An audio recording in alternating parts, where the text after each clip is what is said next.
Good afternoon, ladies and gentlemen. Thank you for being here. As you know, and has been announced, we have three guest briefers today, and I will turn it over to them shortly. On my right, near right, is Lael Brainerd, Undersecretary of the Treasury for International Affairs. To her right is Michael Froman, Deputy Assistant to the President and Deputy National Security Advisor for International Economic Affairs. And of course, you know Ben Rhodes, Deputy National Security Advisor to the President for Strategic Communications. I think Ben will probably open, and then they'll be available for your questions about the upcoming G20 summit. And I'll turn it over to Ben with that. Thank you. Thanks, everybody. I'll make a few opening comments, run through the President's schedule, then Mike can speak about the G20 agenda, and Lael can speak a little bit more about our efforts to support progress in the global economy. The President will be going down to Los Cabos on Sunday night. Monday morning, he'll begin around 9 o'clock with a bilateral meeting with President Calderon of Mexico. Of course, President Calderon is hosting the summit, so this is a chance for the two leaders to check signals about the summit agenda. They had a phone call recently where they were able to do that. Also, of course, the United States and Mexico are close partners on economic and security issues. President Calderon is nearing the end of his term in office, so it's a good opportunity for the two leaders to recap the progress that they've made together and to look forward in the U.S.-Mexico relationship. Then, later that morning, the President will have a bilateral meeting with President Putin of Russia. This is his first bilateral meeting with President Putin since President Putin was elected and inaugurated. Expect that the agenda for the meeting will cover a range of issues. We continue to have good cooperation with Russia on Afghanistan and the supply of our troops there. The P5+1 talks with Iran will be taking place at roughly the same time as the G20 in Moscow. Russia has been united with the rest of the P5+1 through that process in working to get Iran to live up to its international obligations, so Iran will be a subject. Deepening economic cooperation between the United States and Russia and commercial ties will certainly be on the agenda as well, given Russia's accession to the WTO. Our continued efforts, again, to get greater access for U.S. businesses to Russian markets. Syria, of course, has been a point of difference between the United States and Russia over the course of the last several months. However, we've been working to see if we can move forward in a common position through the international community in support of a political transition within Syria. Obviously, the United States believes that President Assad would need to step down as a part of that transition. Syria will certainly be on the agenda of their meeting as well. Of course, when the United States and Russia get together, there'll be a broad range of other security issues that will be on the agenda. Following the Russia bilat, the President later that afternoon will move into the G20 sessions. There's an opening plenary session and a working dinner that night where the leaders will discuss the global economy. The next day, there are G20 sessions throughout the day on Tuesday. Following the conclusion of the G20 at around 3:30, the President will have a bilateral meeting with President Hu Jintao of China. This will be, I think, the 12th meeting between President Obama and President Hu. They will have a chance to review the progress that was made at the G20 on the global economy, China being, of course, one of our key partners in coordinating action to sustain global growth that is balanced and sustained. They'll also discuss, I'm sure, a range of security issues, North Korea, Iran, in the context of the P5+1 talks as well. So I'm sure it'll be a broad discussion with President Hu. Following that meeting, President Obama will have a press conference, and then we will return home here to Washington late that night. Of course, in any G20, there are additional discussions that take place on the margins of the meeting, so I'm sure he'll have an opportunity to interact with a range of other leaders over the course of the 2 days. But why don't I turn it over to Mike, who can walk you through the G20 agenda in some greater detail, and then Lael, again, to speak in more detail about the global economy. Great. Thanks, Ben. This is the sixth G20 that the President will attend.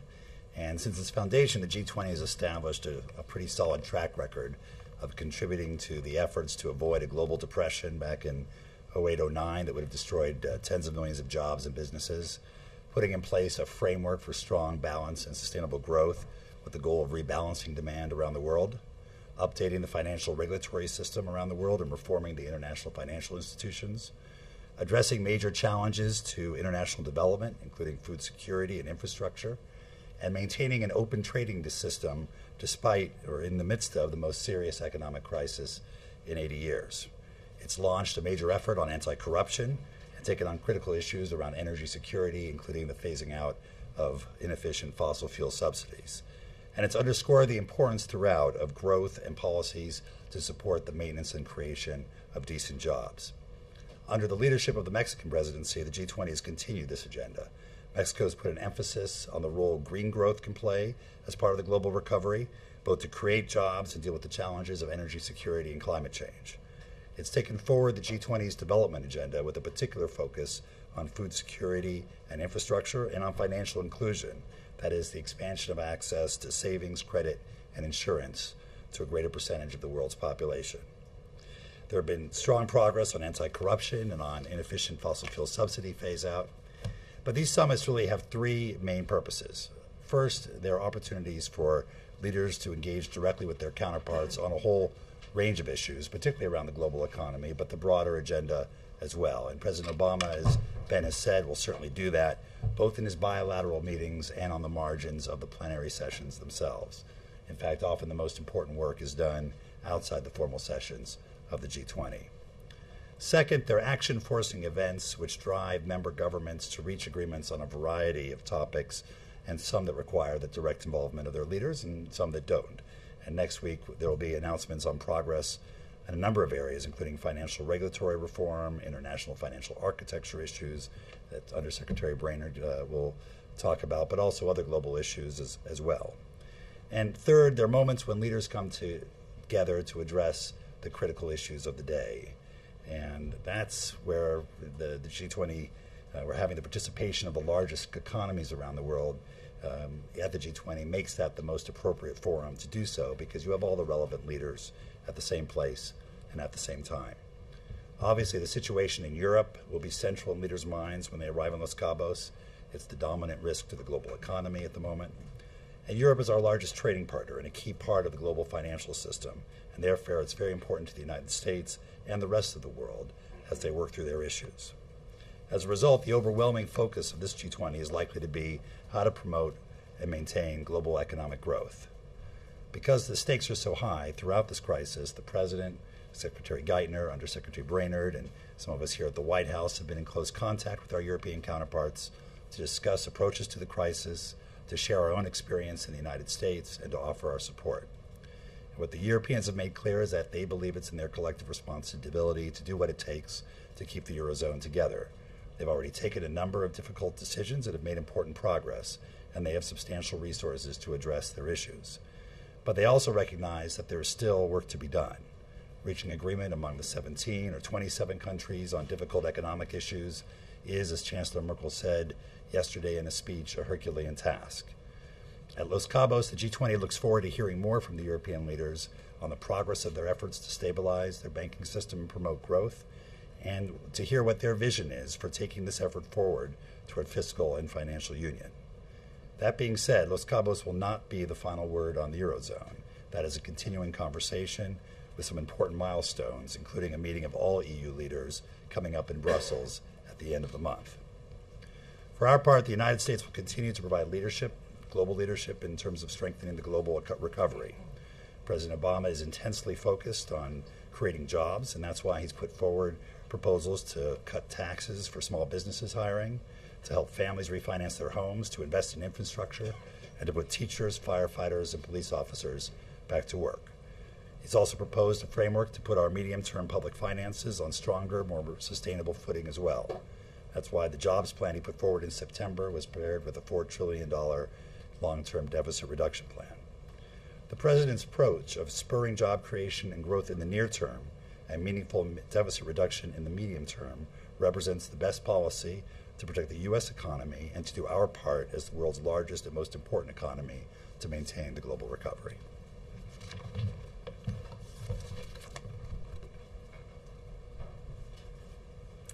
As you know, G20 leaders are coming to Los Cabos at a challenging time. Euro area fragility remains the key risk to our recovery and to the global economy. Europe is our largest export market, so weaker demand in Europe means weaker job growth here at home, European banks are interconnected with financial markets around the world, so volatility in Europe may undermine sentiment here at home. For that reason, Europe will be at the center of discussions in Mexico. Los Cabos provides a timely opportunity for European leaders to update on their progress and to serve as a catalyst for future action looking ahead to their council meeting at the end of June. European leaders have told us they are committed to do whatever it takes to strengthen their monetary union. They're currently focusing on 4 important areas to escalate their response. First, European leaders are working to lay out a path to financial union, which is a necessary complement to monetary union. A more centralized framework for supervision and resolution will permit greater risk sharing on bank capital and deposit insurance, which are critical for confidence. As our experience here with the FDIC has shown, these elements are critical threads in the financial sector safety net. Spain's commitment to recapitalize its banks is a key step on this path, and further clarity will be important in the days ahead. Second, Euro area authorities continue to make their financial backstops more effective and more credible in the face of market pressures. Spain and Italy are undertaking difficult, important long-term reforms, and it will be important that they continue to borrow at affordable rates as they undertake those reforms. Third, there's a growing recognition among European leaders of the importance of supporting growth in the face of a weaker outlook. This includes support for investments in infrastructure, as well as recalibration of fiscal consolidation paths to take into account cyclical conditions. And finally, European leaders face a challenging situation in Greece. It's a very complex political situation, and the Greek people face difficult decisions. It's in everyone's interest for Greece to remain in the euro while respecting its commitments, and for European partners to work together to put the Greek economy on a sustainable path. Beyond the events in Europe, growth in many key emerging markets is also flagging. Many of these countries, such as China, have the fiscal and monetary capacity to take actions to spur domestic demand and to help support global growth. The G20 will look to maintain momentum on rebalancing demand, which is critical to stronger overall growth. And key, of course, to achieving this, among other things, is for China and other surplus emerging market economies to take fiscal and other measures to support domestic consumption, as well as allowing exchange rates to reflect market forces. Leaders will be able to point to significant progress on global financial reform in Los Cabos. We, of course, continue to lead on this area with implementation of the Dodd-Frank Act, and we're going to see continued movement from all our G20 partners on implementation in key areas such as over-the-counter derivatives and cross-border bank resolution. And, of course, the President will make clear that his top priority here at home remains boosting growth and getting Americans back to work. In short, the focus of Los Cabos will be supporting growth and ensuring our European partners are escalating their response to reinforce financial stability, recognizing the stakes are high for all of us. Great. With that, we'd be happy to take your questions. Mike, Lyle, does Well, let me start here with Ann in front. Yeah. Can you just sort of bottom line this for us, since the President doesn't have the ability to really get Europe to do any of the worthy things you've outlined? What's a good outcome from the G20 from your perspective? What does the United States really actually want to get out of it? The President has understood from day one how important the stakes are for the world and for us here at home. And he's been deeply engaged, and as was said earlier, Secretary Geithner has been deeply engaged, and a whole host of officials across the administration have continued to work very closely with European partners. What we expect to see at Los Cabos is European leaders articulating how they're going to move forward on escalating their response to the crisis. Of course, a catalyst for action looking forward to their meeting later this month. And the actions that we're looking forward to hearing more about and that he has been talking to European leaders about are areas like moving forward on banking union. working to reinforce their firewalls, working to reinforce and recalibrate the path of fiscal consolidation to support growth, and charting a sustainable path forward on Greece. And just to add to that, because I think the overwhelming focus of this G20 is going to be reflecting the evolving debate around growth and the critical importance of global growth and global recovery. And the European piece is the most central piece at the moment in that effort. But as Leah laid out before, there are emerging economies that are also slowing down that can take further action. We have our role to play in managing a pathway towards medium-term fiscal sustainability. And so coming out of the G20, I think a unified message about the importance of growth, what all of us can do to contribute to that, and most importantly, what Europe can do in terms of laying out a vision for how it's going to resolve its part of this crisis, is our hope for outcome. Jeff? What can the G20 and the United States do on Monday to calm markets in the effect of a funding freeze after the Greek elections?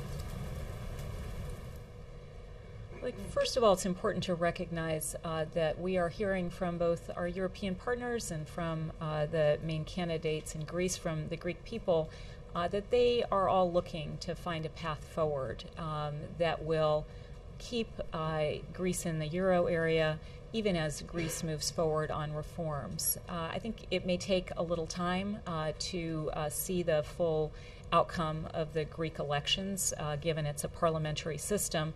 But obviously, we will be in close discussions with our European partners. And again, there is a commitment on both sides to look for a path forward to help Greece meet its commitments, keeping Greece in the euro area while recognizing that the Greek people are facing very challenging economic circumstances. But are there measures that can be taken or words that can be said on Monday to give confidence to markets after that election? So I would anticipate that as the election outcome is clearer, and that as the parties in Greece to work to form a government, that we'll hear from our European partners on their plans to sit down with the Greeks and again to find a path forward that recognizes the adverse economic circumstances in Greece. But of course, it's very important that Greece move forward on its reforms. And European partners have been working very closely together on this, as have we in conversations with our European friends. And so I think everyone is well prepared to, in the wake of the elections on Greece, to work together to make sure there's a path forward that's sustainable for Greece and bolsters confidence more broadly. Just one follow-up for Mike, if I could. The G8 had a fairly robust statement about oil reserves. Will that issue be discussed at the G20? You know, I think as part of a discussion of the global economy, obviously energy issues will fit into that, and it tends to be part of the broader discussion. We don't expect it to be a major focus of the discussion there at the moment, but we do, I'm sure it'll be part of the overall economic discussion. Nora? Ben, can I ask you about the president's bilat with Russian President Putin? There's a report this morning that Moscow has sent a ship that has combat forces to guard their deepwater port in Tartus. Are we concerned about that? Yeah, I've seen those reports. We obviously have to take a closer look at them to understand exactly what's taken place. Russia has a port that they've transited through in the past, so I can't get into any specific detail on that right now. I have to run down that report and have a fuller understanding of what exactly is taking place. Juliana? You mentioned that German Chancellor Angela Merkel yesterday called the crisis Herculean, and I'm wondering if you could comment on some of the other things that she said in that speech, essentially saying that she opposes easy solutions that risk backfiring, and that Germany's power is not infinite, and so its responsibility is to deploy our strength credibly so we can be of full use to Europe. How did you interpret the message that she was sending yesterday? I think we've seen a number of statements from European leaders, and again, we expect to hear more of this in Los Cabos, showing that they are fundamentally committed to evolving the euro area in a way that makes the monetary union much stronger by virtue of having more banking union, more fiscal union, more political union. Obviously, these are steps that will take some time. But what we, I think, recognize is that no one country is going to be able to undertake that on their own, and that the Euro area countries are going to work together to find a path on banking union, for instance, that involves risk sharing across the Euro area and backstops the banking system across the Euro area with centralized supervision and regulation.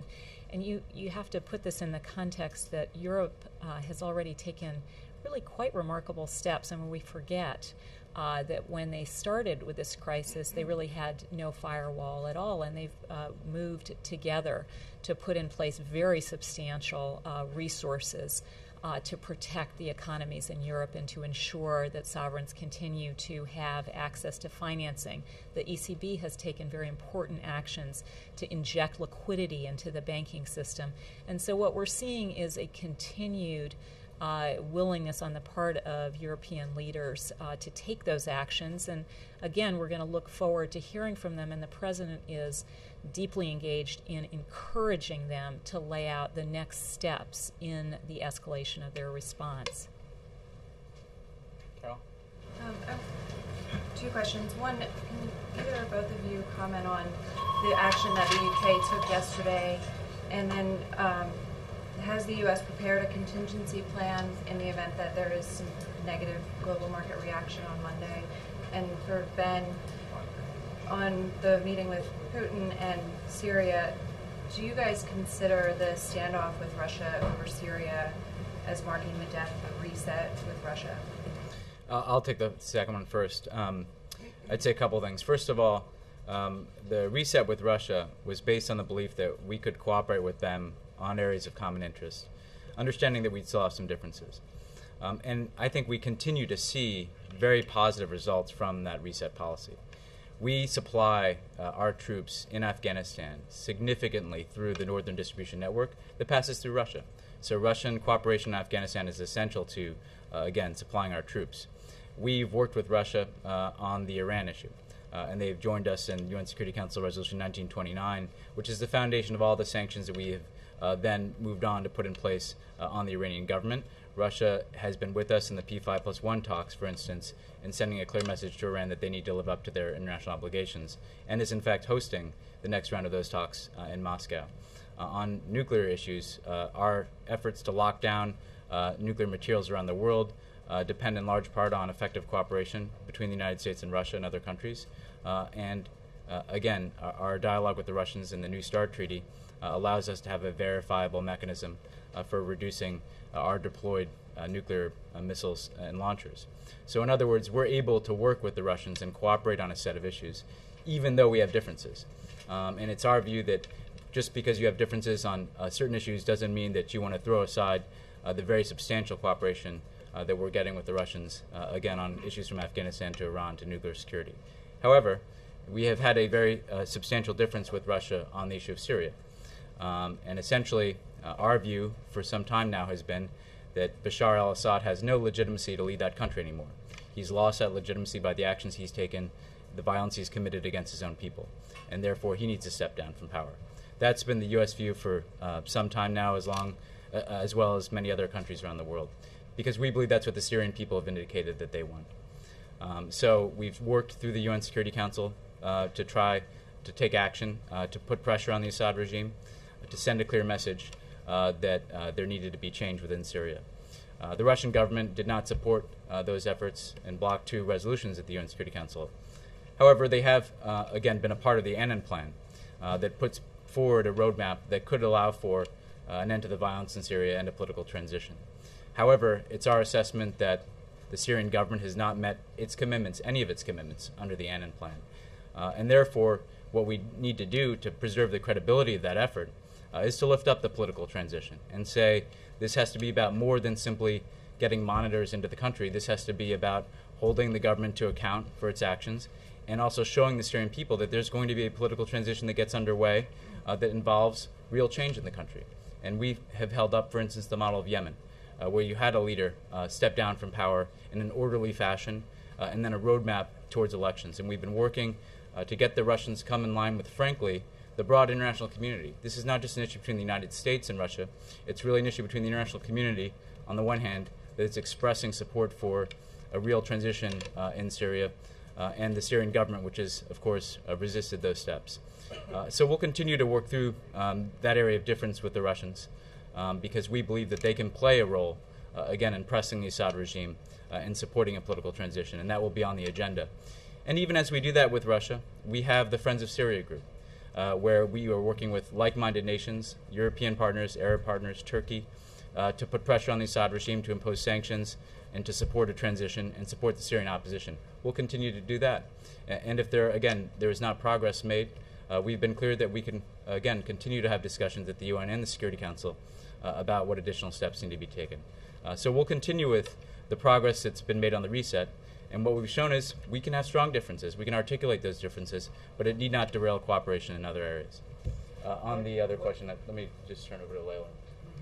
Yeah, so I think it's important to recognize that the president recognized very early on that we needed to help insulate our economy. We needed to provide an insurance policy, that our recovery was still quite vulnerable to headwinds from Europe. And that's why he worked so hard to put in place an economic plan that would provide support for demand in the short run at a time when demand is exceptionally weak in Europe and in other parts of the world, while working on a medium-term plan to put our public finances on a sustainable path, a balanced plan. It's why early on, you'll recall, he undertook a stress test that ensured that our capital in our banking system was greatly increased, so that our banking system today is much better prepared for any kind of shocks that it may encounter. That's why he pushed so hard for Dodd-Frank, which both strengthens the supervision and regulation of our financial system, but also ensures that our regulators and supervisors have the tools they need to ensure the resilience of the banking system. So early on, he put out an approach that really does bolster demand, bolster growth, bolster job creation. And we're seeing other countries now coming around and also recognizing they need to do more to ensure their economies from these risks. Steve? Going back to Russia, you guys have said that the reset wasn't based on personalities, but was based on issues. But at the same time, I mean, it's obvious that Putin doesn't have the same kind of sunny sort of assessment of US-Russia interests that Medvedev did. So surely that's going to impact the relationship in some way. And how do you expect the tone of this this meeting to go? Well, look, we've always said it's an interest-based relationship, and that, frankly, we weren't going to have a relationship that depended overly on personalities, because what we wanted to do is build a foundation of common interests that could sustain progress. President Medvedev did have a very good and close personal rapport with President Obama that continues, and that was certainly the case at the G8. I'd say a couple of things, though. First of all, we don't attribute the progress that's been made over the course of the last several years just to that personal rapport. It's a lot of hard technical work that was done in many respects to get the New START Treaty done or to get the Northern Distribution Network set up. Secondly, Prime Minister Putin, as Prime Minister, was certainly an influential figure within Russia during the time of the reset. So given his influence within the Russia and its system, even as President Medvedev was, of course, the leader of the government, our assessment is that Prime Minister Putin was supportive of the reset as it unfolded over the course of the last several years. Then I'd also say that President Putin has indicated that he is in full agreement with the policies that President Medvedev undertook as it relates to the reset, and that, frankly, he wanted to continue the cooperative nature of the relationship in a set of areas. So in the initial phone calls that President Obama's had with President Putin, the indication that we've given and that the Russians have provided is that we want to continue to build on the common ground that we've had. That said, President Putin clearly is somebody who can articulate where he has differences with the United States, but we can also articulate where we have differences with Russia. And I think our assessment is that being candid with one another and clear with one another is in the best interest of the relationship. So I expect that it'll be a candid discussion. It will get down to business, that we'll be able to sustain cooperation in some areas. We'll have differences in other areas, and we'll work to try to bridge those differences, because the relationship between the United States and Russia is in our interest, it's in Russia's interest, but also it's in the interest of the world community, because when we can work together on issues, again, it opens up the door to much better progress, whether you're talking about non-proliferation and nuclear security, whether you're talking about resolving regional tensions, as in Syria, or whether you're talking about the global economy. As a follow, could the U.S. live with a Syria that is not ruled by Assad, but retains a kind of close strategic relationship with Russia? We have certainly made clear that our interest in Syria is not the end of any kind of Russian influence. Our interest in Syria is an end to the violence that's being committed against the Syrian people and a government that reflects the will of the Syrian people. We think that it's absolutely necessary for that to happen, to see Bashar al-Assad leave power. That's the one point that we've made, and that there then must be a process that, again, is responsive to the democratic will of the people. But again, if the Syria continues to have a relationship with Russia, if Russia continues to have, again, a close relationship with the future government of Syria, that would be in the natural decision-making of two sovereign nations. And it's not our goal in Syria to eliminate Russian influence. Our goal in Syria, again, is to stop the violence and to start a transition and have a government that is reflective of the democratic will of the people of that country. Mike, isn't the global and the U.S. economy basically at the hands of Germany at this point? The U.S. really has no leverage to use at the G20 other than peer pressure. I mean, does it have any leverage at all? Say, use of IMF resources, new IMF resources? The President and his economic team have been working very closely with their European partners. We obviously bring a lot to the table in terms of our own experiences and the tools and approaches we have used in our own financial crisis, which has put our economy on a much stronger path today than it was on when we first came into office. And of course, we've seen European crisis response evolving in directions that reflect that. But of course, it's going to be important for European leaders to set out their broader path to greater banking union. Again, it's very important to see risk sharing, backstopping of the banking system to greater fiscal union. And so in the days ahead, that is really where our focus will be. By the same token, the President has been working very hard here at home. At the end of the day, that is what matters most for jobs and growth here at home. And we are seeing some progress on that front, although we need to see much stronger action domestically to bolster job growth in the months ahead. And again, in part to make sure that our economy is more resilient to any kind of shock that could emanate from abroad. Go ahead. Go ahead, Mike, and then we're just going to have time for a couple more. Let me just to add to that just 2 points. One is this is not an issue of U.S. leverage. It's Europe doing what's in Europe's interests and what's in the interests of the rest of the global economy. But let me also just underscore, this isn't a meeting where we expect Europeans to make decisions about Europe.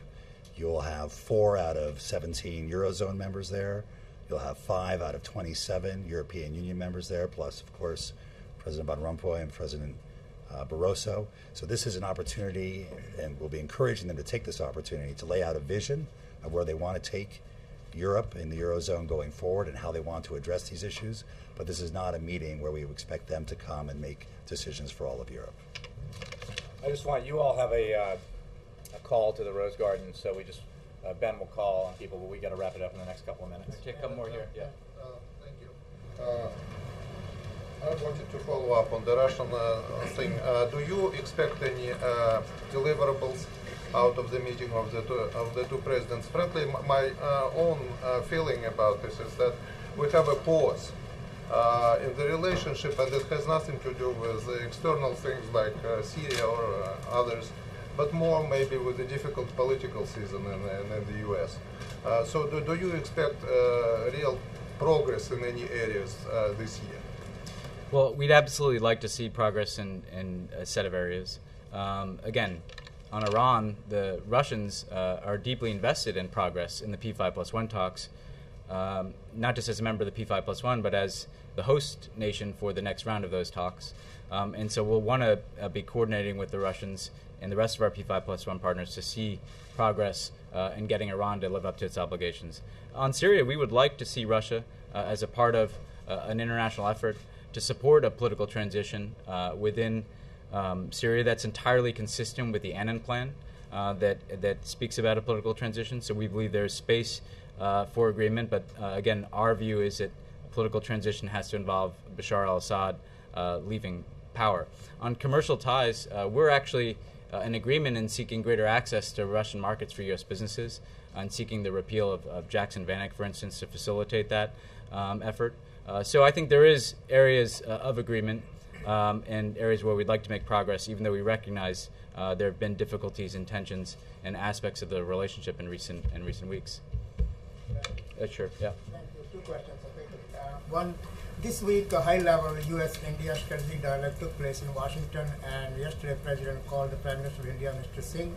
What role President played in those talks here, and also if they're going to meet in Mexico one-on-one? And second, my question on the corruption. As far as corruption is concerned, trillions of dollars are sitting in Swiss banks, which are not accountability, and there is no. It's from the terrorists and also from corrupt Indian politicians, and Indians are asking U.S. help now to bring those $1 trillion plus in the Swiss banks back to India because of those are illegal money which is used by terrorists also. Yeah, I'd just say a couple things. First of all, I think we were able to have a consultation here between the United States and India over the course of the last 2 days. President Obama spoke to Prime Minister Singh. They talked about the G20 agenda. I think they're in broad agreement about the need for there to be steps to promote global growth, about the need to have, again, European leaders use the G20 as an opportunity to discuss their plans around the Eurozone. So I think that call was very much about coordinating efforts leading into the G20. At the same time, we've continued our strategic dialogue with India that runs across a range of different sectors. We want to see deeper strategic cooperation between our two countries. For instance, as we deal with the future security of South Asia and Afghanistan, as the United States draws down there, we'd like to see deeper economic cooperation, including increased U.S. Exports and commercial ties with India, and that's something that was discussed in recent days, and the President is personally very supportive of those efforts. I think I'll have a chance to see Prime Minister Singh on the margins of the G20 in the context of leaders speaking. There's not a formal bilateral meeting planned. On corruption, I'd just say we've been supportive of efforts within India to crack down on corruption. The G20 also has been a forum that we've used to lift up the issue of corruption so that countries can share best practices and join cooperative efforts to combat corruption. Can you just clarify that the U.S. has no emergency contingency plan should the euro crisis devolve? Should we go over the precipice? I know you said the U.S. has been insulating itself, preparing itself, but can you just confirm that the Treasury and the White House has no special contingency plan for this? Let me just say first, again, it's important to recognize that we will look forward to learning about the outcomes of the Greek elections, but we already are seeing substantial indications on the part of European partners who we're very engaged with, on the part of many of the political leaders in Greece, that everyone recognizes that Greece needs to find a path forward within the euro area, and Greece needs to find a path forward that continues to undertake the difficult reforms while receiving support from its European partners and the broader international community.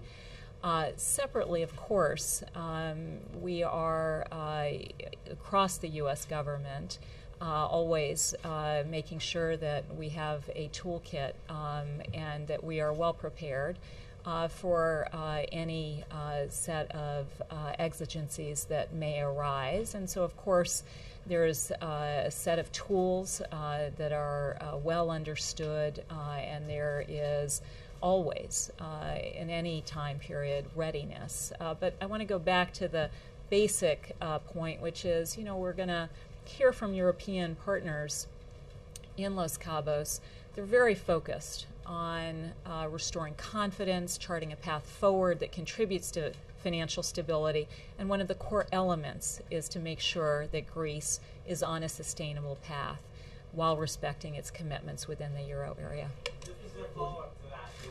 Okay, this is going to have to be the last one, only because the President does have an event and we need to move folks there, and I'll read the week ahead.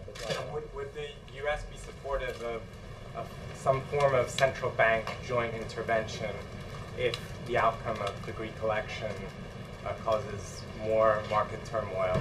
And what is the role of central banks in this? So, of course, we would refer you to the Federal Reserve on that issue. I think we're gonna have to wrap it up just because the President does have an event. I have a week ahead to read. I want to thank our participants today, and thank you for your questions. I'll provide you a week ahead schedule for the President for next week. As you know, on Monday and Tuesday, and if this is news to you, you weren't listening, the President will be at the G20 summit in Los Cabos, Mexico. The President will return to Washington, D.C. on Tuesday evening. On Wednesday and Thursday, the President will attend meetings here at the White House. On Friday, the President will travel to Orlando, Florida, to deliver remarks at the National Association of Latino Elected and Appointed Officials annual conference. The President will return to Washington, D.C. that evening. And that's your week ahead. Thank you all very much.